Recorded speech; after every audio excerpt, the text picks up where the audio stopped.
Teaching guys how to handle themselves. The Bucs coach also went on to say Suh is like Brady when it comes to his preparation.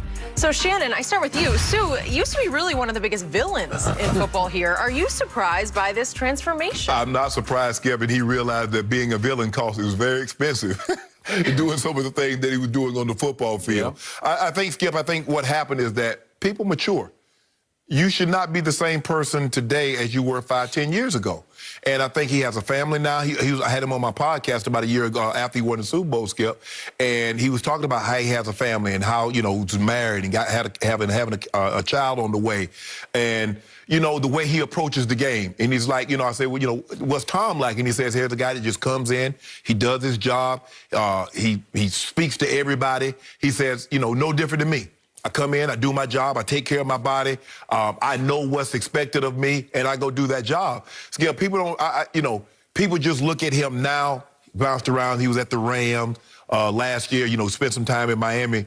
But his first couple of years in Detroit, it's hard to press there being a better defensive tackle than what this kid was. I buy that. He was special. Mm-hmm. And if you watched it in his college games, there hadn't been a more dominant defensive tackle. You might have to go back to Warren Sapp. I said before his draft, I would take him first overall. I said the exact same thing. He's special. And I think the thing is, Skip, is that where he is now, as opposed to where he was then, he got his emotions in check, his anger. Because if you did something to him, it didn't matter. Not only was he going to take it out on you, he's going to take it out on your quarterback also. And so he talked about being at the University of Nebraska. Warren Buffett's a big, I think he's an alum of Nebraska, but he was at a game and he ended up meeting him, and they became very good friends. Mm-hmm. And he talked to him about things and about, hey, he realized that, I'm giving $70,000, $100,000.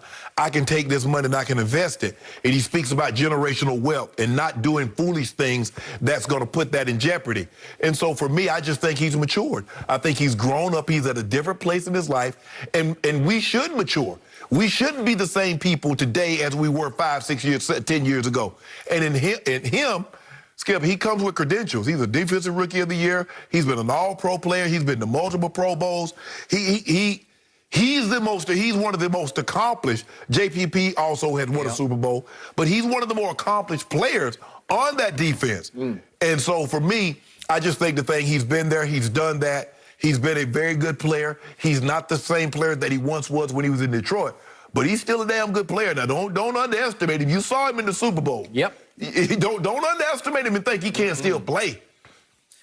So for me, when I read these quotes from Bruce Arians last night, it was borderline LOL for me, because I sat back and thought about all those days on ESPN. We would do entire shows on the biggest, baddest villain in pro football, Ndamukong Suh. He was it. He was it. And if we could just remind everybody some of the incidents he was involved in. It started on Thanksgiving Day back in, what year was that, 2011. That was the Tebow year. This is a big 2011 show we're doing, a requiem of 2011.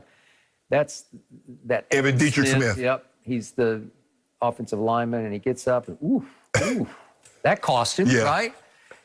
And I think we did like a 2-hour show just on that play right there, just on that stomp. And remember, he stomped on Aaron Rodgers' calf? We're about to get... Okay. That's next. He ripped Colt McCoy's helmet. God.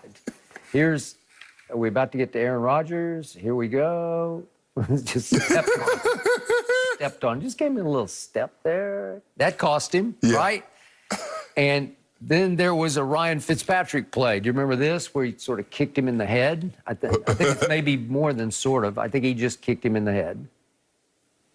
Ooh, he goes by him and kicked his helmet off. Ooh.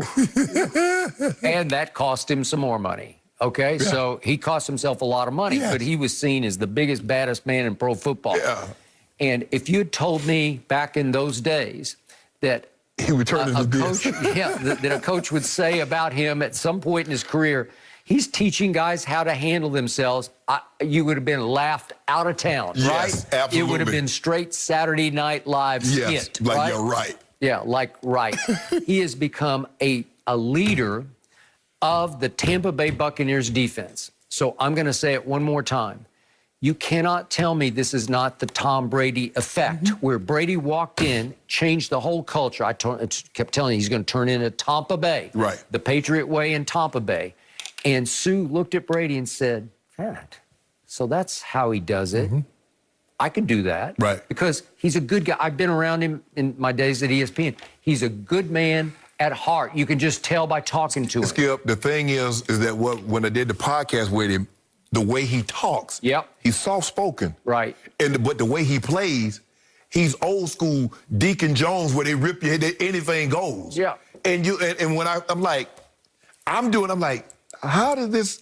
You talk like this and so even keel and so low key, but then when you on the field, you trying to kill somebody. Dr. Jekyll, Mr. Hyde. And so I'm like, Mr. Hyde's scary. Yes. But Mr. Hyde has to learn anger management on a football field where there's a line you cannot cross. Yes. You got to swallow that. Yes. You just, at the end of the play, if it's over, you just got to swallow it and go to the next play and take your anger out on him across from you when they snap the football. Right now, Skip, he don't even try to take the quarterback down. If you notice, he shoves all the quarterback. He said, I got, because, you say I landed my body weight on him. He's like, I'm a big man. I mean, what you want me to do? You want me to fall down first and then pull him on top of me? Yep. No. So he just shoves everybody down.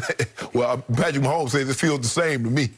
So if you'd told me 5 years ago that both Sue and Antonio Brown would win rings together on the same team, I would have laughed you off this set. Right. But it happened because Tom Brady said, I want you, AB, and I want to play with Sue because I believe, because you don't think Tom knew from his Miami days just what a force Sue was? Yeah, I want Sue on my side. And once they're on his side, they say, oh, that's how you do it. And we can win this way. Well, you over there talking, you better worry about Sue and Vita Veda and JPP and Shaq Barrett. With your quarterback hadn't played one snap in 11 months. I already wrote it off. I already told you I have chalked that up as one giant L. My team will be at your restaurant that night when their plane lands. They'll have to do a little detour to LA, but they're going to have to come see you at your loser's restaurant and they're going to have to order L's because that's going to be a big old fat L. David White, Levante David, Zeke. Antonio Winfield in that backfield, he'll just You think Zeke, how many times you think Zeke does this? I don't think we'll see that at all. And by the way, I did forget to mention Zeke on Hard Knocks. Yeah. He's taking happy pills. What's gotten him? He happy, yeah. He's like giddy happy. I ain't never been, Skip, I having a good time with training camp, but I was never all that happy all the time. Where'd they put in those sunflower seeds? I want to get some of those. But Sue, he looked, I mean, like I said, I don't know what he was like in Detroit. I don't know what he's like in Miami. Yep. He played well next to Aaron Donald and the Rams. Skip, remember they went to the Super Bowl, ended up losing to the Patriots. But I would have never thought leadership in Ndamukong Suh on a championship caliber team. Right. Antonio Brown has a ring. Tom Brady. Yeah. Thank you very much. But you got to be, AB, hopefully is a different player today than he was 2 years ago or 3 years ago. Because he realized, you know what, I'm about to be up out the league. Because the NFL will move on without